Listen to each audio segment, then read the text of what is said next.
क्योंकि सास भी कभी बहू थी। ये वाक्य सबने सुना होगा। सुना क्या होगा, ये सीरियल भी बहुत लोगों ने देखा भी होगा। लेकिन जब सास बहू थी तब सास जैसी नहीं थी, और जब बहू सास बनी तो बहू जैसी नहीं रही। सिर्फ यही फ़र्क है। ये फ़र्क आप समझ लो तो सास बहू में कभी झगड़ा नहीं होगा। तो नमस्कार दोस्तों, स्वागत है आपका एक बार फिर से अनमोल सत्य विचार चैनल में। आज मैं मेरी कुछ बातें शेयर करूंगा सास बहू की तकलीफ़ों को लेकर। ये तकलीफ़ें होती क्यों हैं, बार बार क्यों सास बहू के चुटकुले हमको सुनने पड़ते हैं, क्यों सास बहू की बातें हमको समझनी पड़ती हैं।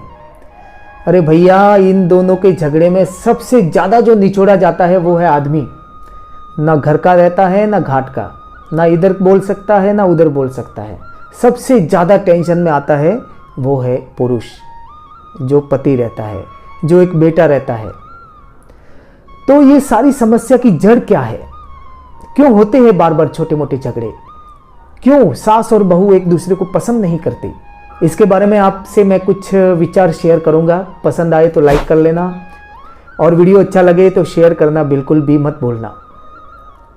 तो क्यों होता है सास बहू के बीच में बार बार झगड़ा, क्यों होती है कहा सुनी। सबसे दो बड़े कारण हैं, और ये दो बड़े कारण मैं बताने वाला हूं। उसमें पूरे झगड़े का समावेश आ जाएगा, पूरी बातों का समावेश आ जाएगा। आप समझदार हो, मेरी इन दो पॉइंट से ही आपको सारी कहानी समझ में आ जाएगी कि झगड़े होते क्यों हैं, सास बहू एक दूसरे को पसंद क्यों नहीं करते, क्यों बहू आते ही अलग रहने की बात करती है, क्यों बहू घर में आते ही सास हक जताने का काम करती है। तो सबसे पहली बात है, क्या होता है जब नया नया होता है तो सबको अच्छा लगता है। वो बोलते हैं कि नई बात 9 दिन खींच तान के 13 दिन, बस उसके बाद ऐसा पुराना होता है कि जैसे तू कौन और मैं कौन। तो ये होने का एक तो मैंने ऑब्जर्व किया है, एक कारण ये है कि जब तक बेटी अपनी माँ की सुनेगी तब तक सास की नहीं सुन पाएगी, और सास जब तक अपनी बेटी की सुनेगी तब तक अपनी बहू की नहीं सुन पाएगी। बस ये फ़र्क है, बहुत बड़ा फ़र्क है, और इसमें सब कुछ आ गया। सास बहू, ये अपने सास और बेटी क्या बात करती है, और बहू और उसकी माँ क्या बात करती है। इसमें आप समझदारी हो क्या होता है क्या नहीं होता, मुझे डिटेल में बताने की ज़रूरत नहीं है।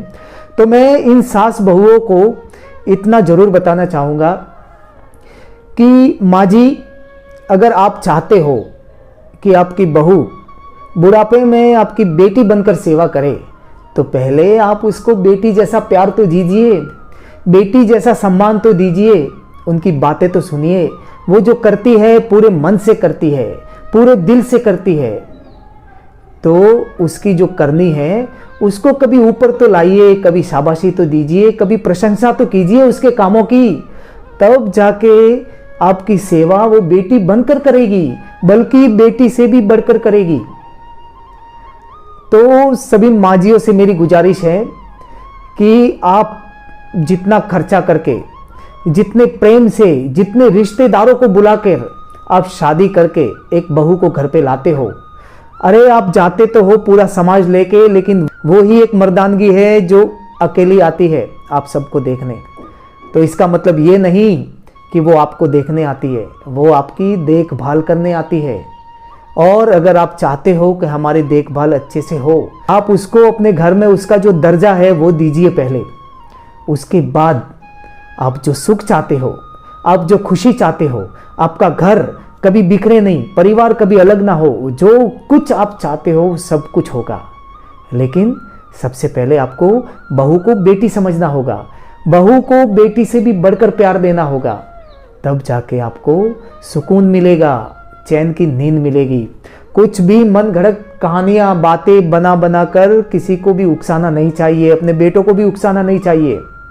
क्योंकि मैंने बहुत बार देखा है कि जो सास रहती है ना, अपने मन में ऐसी ऐसी बातें घुमाती रहती है कि क्या पता कुछ भी सोच लेती है, ये तो ऐसा फलाना ये वो, कुछ भी सोच सोच कर बातें बनाते रहते हैं, और फिर लोगों में बात करते हैं, और वो बात घूम फिर कर बहू के पास आती है। फिर बहू जो नहीं चाहती है वो करती है। आप और अपने खुद से, एक सास अपने खुद से ही अपना सम्मान बहू की नज़रों में खो देती है। तो शॉर्ट में मेरी सब सास से गुजारिश है कि जो भी करो सच्चे मन से करो, अच्छे मन से करो। खाली लोगों को भक्ति भाव दिखाने से या फिर पूजा अर्चना दिखाने से आपके भाव नहीं बदल जाएंगे। जो सच्चा भाव है एक बेटे के प्रति, बहू के प्रति, उसको सामने लाइए, अपना प्यार दिखाइए, बेटी से बढ़कर प्यार दीजिए। बेटी, जो आपकी बेटी है वो ससुराल गई है तो वो उधर का वो संभालेगी, आप उसको अच्छे संस्कार दीजिए। और बेटी से भी कहिए कि बार बार मुझे फ़ोन करके डिस्टर्ब ना करे। आप अच्छी खासी बात है, जो व्यवहार की बात है वो बहुत सारी कीजिए, प्यार बहुत सारा बना के रखिए, अपने बेटी से बहुत सारा प्यार कीजिए। मैं ऐसा नहीं बोलता कि आप प्यार मत करें, लेकिन आपने जिस बहू को ब्याह के लाई है उसको भी तो सम्मान दीजिए, उसको भी प्यार दीजिए। वो भी तो आप अपना सब कुछ, घर परिवार, अपना प्यार, अपनी खुशियाँ, अपने इरादे, सब कुछ छोड़कर आपके घर में आई है, तो उसकी भी तो कुछ न कुछ आशाएं होगी जो आपसे अपेक्षा रखती है। तो फिर क्यों आप ऐसी छोटी मोटी बातों में आके खुद को उनकी नज़रों में गिरा देते हो और अपना सम्मान खो देते हो? तो ये बात तो थी सास के लिए। अभी 2-4 पॉइंट बहू के लिए भी हो जाए, तो सभी बहुएं भी सुन ले। मैं जो बातें कर रहा हूँ वो प्रैक्टिकल बातें हैं, कहीं सुनी हुई नहीं है या किसी ने सुनाई हुई नहीं है, कहीं लिखी हुई नहीं है, एकदम 100% प्रैक्टिकल बातें हैं। और 99% ये बातें होती रहती है, जो मैंने खुद से ऑब्जर्व किया है, खुद से काफ़ी कुछ देखा है। तो बहुओं से भी एक लोकप्रिय संदेश देना चाहता हूँ कि जितना हो सके अपनी तकलीफ़ अपनी माँ को ना बताकर अपनी सास को बताने की कोशिश करें, क्योंकि समस्या का समाधान आपको उधर से मिलेगा। जितनी समस्या आप अपनी माँ को बताओगे वो समस्या डबल होके आपके दिमाग में आएगी, आपके दिल पर आएगी। और जब समस्या डबल होगी तो आपके घर परिवार में आपको जो पत्नी का दर्जा मिलना चाहिए, जो पत्नी का प्रेम मिलना चाहिए, जो आपको सम्मान मिलना चाहिए, वो कभी नहीं मिलेगा।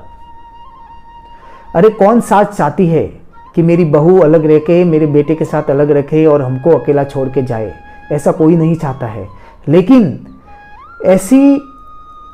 ऐसे संजोग बन जाते हैं जिसकी वजह से लड़के को, पति पत्नी को या सास को शॉर्ट टाइम में अलग होना पड़ता है।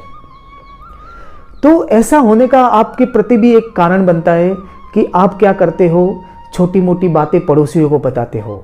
मेरी सास ऐसा करती है, मेरी सास वो छुपा के रखती है, मेरी सास ये नहीं देती, तिजोरी बंद करके रखी है। ये सब बातें लोगों को बताने से आपका क्या फ़ायदा है? अरे डायरेक्टली सास से बताइए ना, तब आपके प्रॉब्लम का सॉल्यूशन मिलेगा। आपके दिमाग में जो सवाल है उनके पास ही मिलेंगे, लोगों के पास नहीं मिलेंगे। जो कुछ भी बात है, जो कुछ भी प्रॉब्लम है, चाहे आपकी पति की भी समस्या है, पहले आप अपनी सास को बताएं, उनसे राय ले। क्योंकि अगर आप अपने पति को अच्छी तरह से नहीं जानती हो, नहीं पहचानती हो, तो आपकी सास जो उसकी माँ है वो उसको अच्छी तरह से जानती है, आपको सही रास्ता दिखाएगी। और आप अगर कुछ गलत करने जा रहे हो तो भी आपको संभाल के लेगी। तो जितना हो सके उतना अपनी माँ से ना बात करके सास से ज़्यादा बात करने की कोशिश करें, सास से घुल मिल कर रहने की कोशिश करें। तो आपका रिश्ता, जो सास बहू का रिश्ता है, जो नोक झोंक है, वो प्यार में बदल जाएगी। और आप एक दूसरे को जो नफरत के भाव से देखते हो, हमेशा प्यार के भाव से देखोगे। क्योंकि ताली एक हाथ से तो बजती नहीं है, दोनों हाथ से बजती है। जब दोनों हाथ इकट्ठे होंगे तो ताली का मज़ा भी अलग ही होगा। तो आशा करता हूँ मेरी ये बातें आपको 100% समझ में आ गई होगी। और बाकी आप मेरे से ज़्यादा समझदार हैं, काफ़ी कुछ मेरी इन शॉर्ट बातों से आप काफ़ी कुछ समझ गए होंगे। तो आशा करता हूँ कि सास बहू का जो झगड़ा हो वो आगे से ना हो और आपका प्यार बना रहे, पति पत्नी का प्यार बना रहे, सास बहू का प्यार बना रहे, आपके परिवार में आपकी सम्मान, आपका इज्जत बनी रहे। ऐसी आशा के साथ वीडियो को ख़त्म करता हूँ। और वीडियो पसंद आया हो तो लाइक कर दीजिए, अभी तक मेरे चैनल पर नए हो तो सब्सक्राइब कर दीजिए। तब तक के लिए अपना रिश्ता बनाए रखें और अपना ख्याल रखें। धन्यवाद।